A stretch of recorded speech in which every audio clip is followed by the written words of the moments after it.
6 weeks later, it feels almost normal. Can you imagine we've only been together for 6 weeks? Wow. Depending on which side, you might say, it's feel a lot longer than that already, and you might go, wow, already? Oh, well. So, I want to tell you about this day, and it was one of those rare days. Ariana went peaceably to daycare. Michelle was down in Dayton for a full day of classes, and my church knew to leave me alone. It was one of those rare days off. There was nothing pending, so I got in my car and I drove to Lake Erie. Now, no matter what the name sounds like, it's actually a nice place. Lake Erie is not eerie at all. Who knows why they called it that? And I went up there to take pictures of waterfowl for a while. And as the day kind of went on, I got tired of that, and I went and sat on the beach of the lake. Now, if you've ever been to the Great Lakes, you know they're really more seas. You can't see the other side. They're huge. So I'm sitting there at the lake. I've had a good day. I've had enough caffeine. And I'm just enjoying being part of God's creation. I can feel the wind, and I just know it's great. And then my cell phone goes off. It's time to come home again. Have you ever had times like that where things feel like they're just perfectly meshing? Like you are finding your right place for a while? Some people call these mountaintop experiences. And I'm going to guess most of us have had at least one or two in our life. They can take on many forms. Moments when we consider ourselves to be on top of the world, but not watching Titanic. Okay, got 3 of them that time.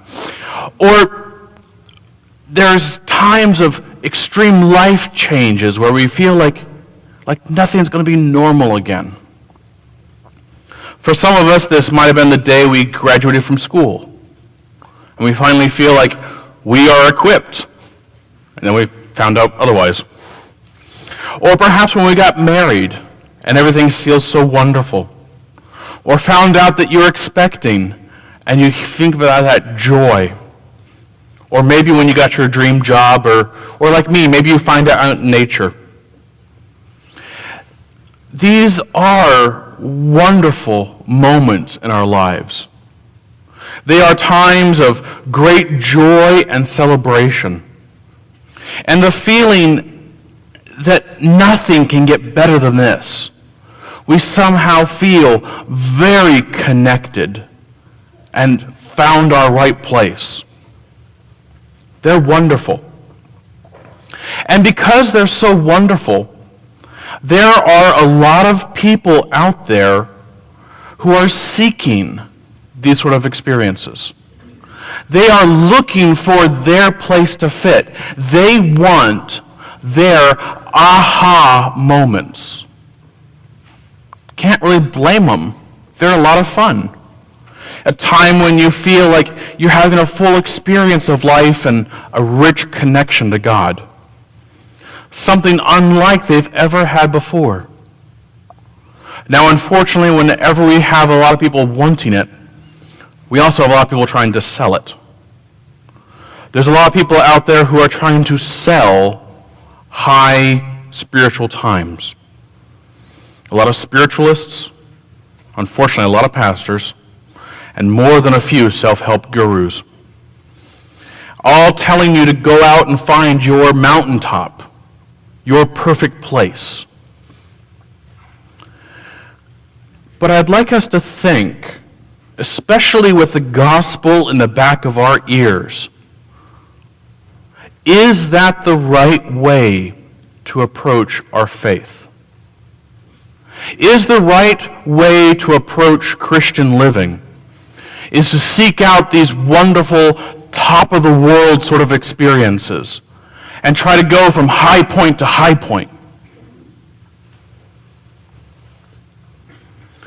Or to somehow find our special place and just stay there?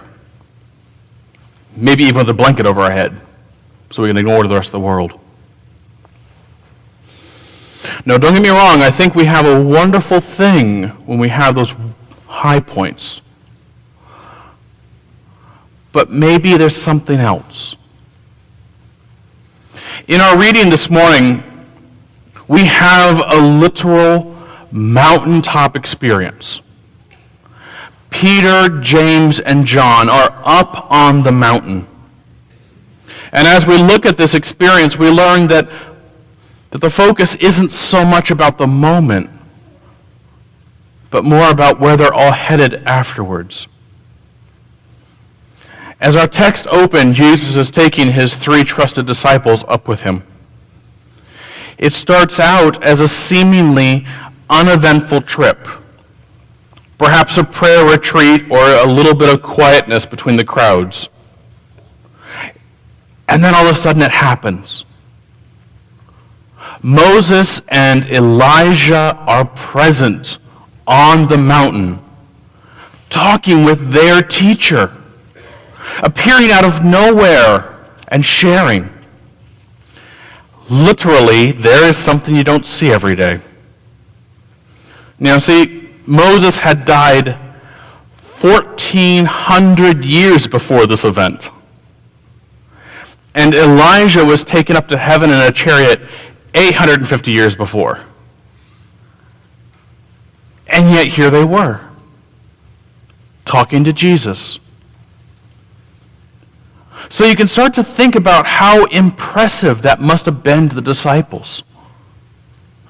Can you imagine the thoughts that were racing through their minds? It had to be a moment like no other they had ever experienced in their life. How are they going to tell their friends? How are they going to tell the rest of the disciples? Maybe they should say, hey, we got the good stuff.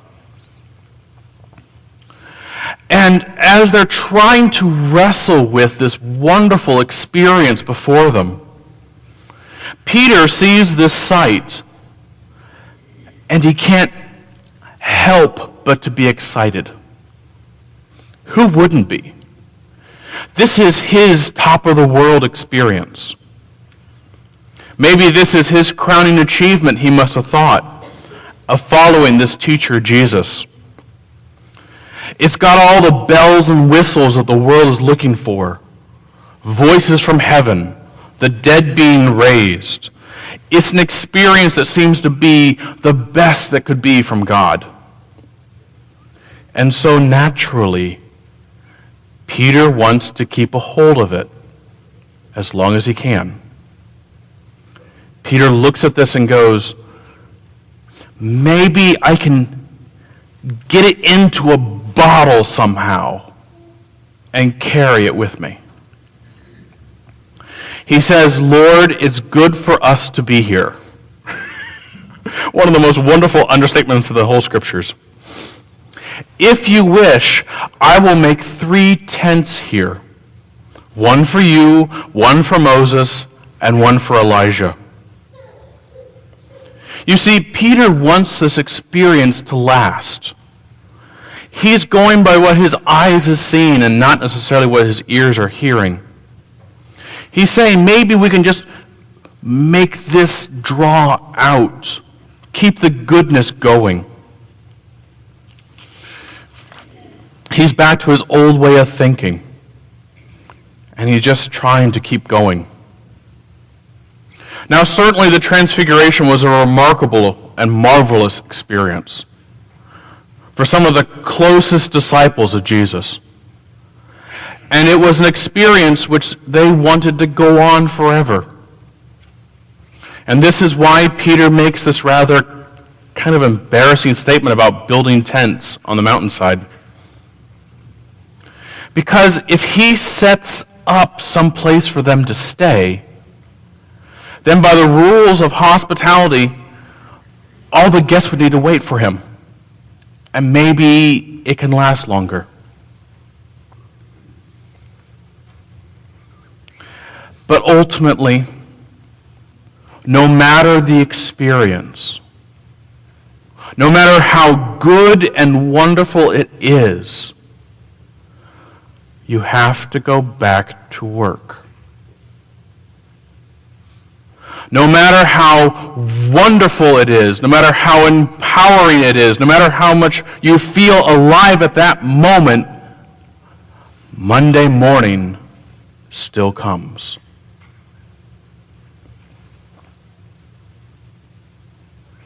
Once God told those disciples on the mountain to listen to Jesus, everything was gone. Moses and Elijah disappeared. Jesus no longer shone, was back to his old self again. No bells, no whistles, no angels, no bright lights, no nothing. It was back to the way it was before.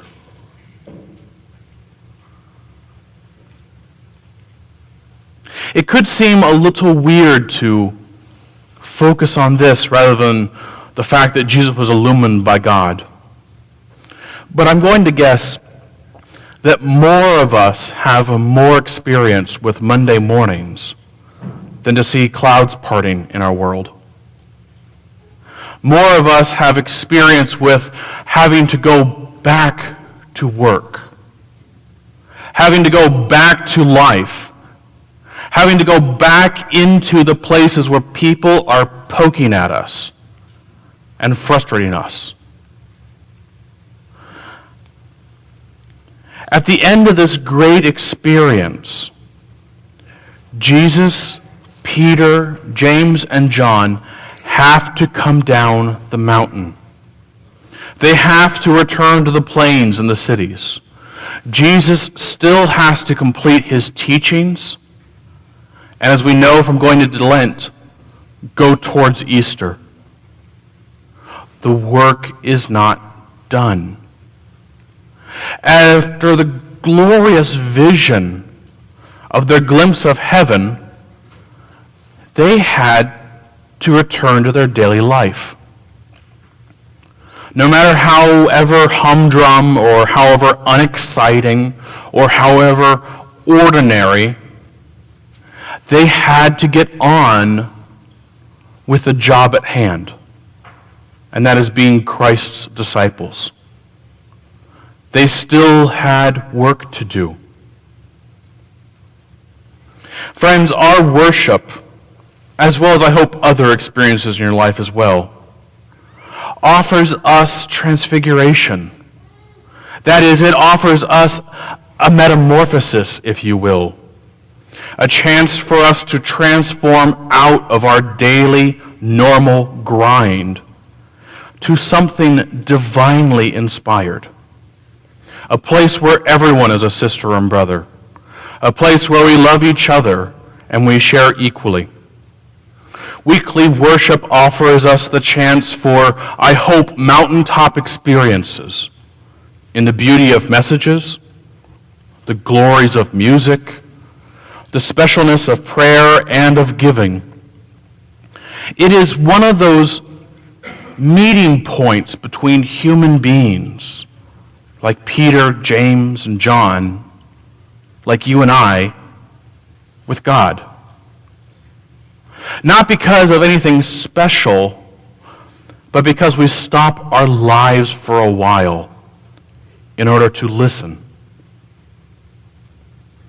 But then the hour is up. And what do? After worship is concluded, where do we go? We have to go home. We have to go back to our lives. We have to start thinking about Monday morning and Tuesday afternoon and so on and so forth.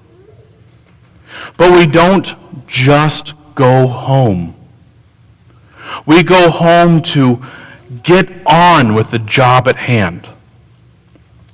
We go home to be as disciples of the Master who first fallen down the mountain, to making the best of our lives and to follow our Christ. The key thing, therefore, is not necessarily what happens at those mountaintops. As wonderful as they may be, but what the transfiguration experience makes of us the other 6 days of the week. Think about what does being at church make you into Monday through Saturday. Are we able to go down and into our world hearing that God forgives us, shares his grace, and welcomes us as children, and so feel so empowered to share the rest of the week?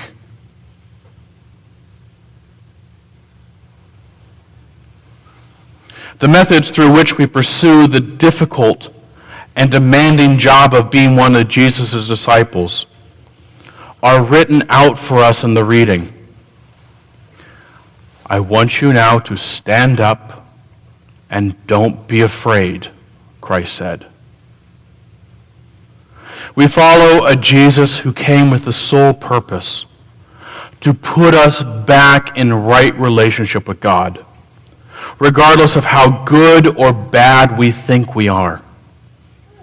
So let us enjoy those wonderful high point experiences, those times of worship, of fellowship, of community. May they fill us with experiences like those of being on top of a mountain. But then let's be willing to go back to the real world and get on with it. Let us be willing to stand up, as Christ said, don't be afraid, and get back to work. Friends, that's what we do as we come here to gather for worship. Hopefully to be empowered to be Christians in the rest of our week. Let it be so. Amen.